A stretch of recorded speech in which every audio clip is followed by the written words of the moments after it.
এত কাজ করে কি হবে? এক ক্লিকে প্রচুর টাকা কামাই করবো। আমার সাথে সে আসবে? এত খাটনি করে কাম নাই, মোবাইল একটা ক্লিক করবো, প্রচুর টাকা হয়ে যাবে। আসলে ভাই, আল্লাহ তাআলা বৈধ পথকে অবলম্বন করতে বলছে, অবৈধ পথকে নয়। আমি পরিশ্রম করে মাথার ঘাম পায়ে ফেলে রুজি করে আমি হলো আমার সংসার বা আমার চলাতে চাই। তো আপনার মতো জুয়া বা অবৈধ পথে নয় ভাই, ঠিক আছে? তুই বড় লোক হতে পারবি না, তুই গরিব গরিবই থাক, তুই থাকে চলে গেল।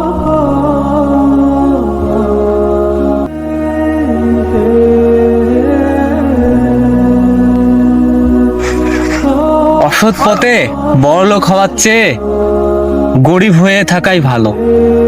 আল্লাহ। ভিডিওটি ভালো লাগলে চ্যানেলটি সাবস্ক্রাইব করুন।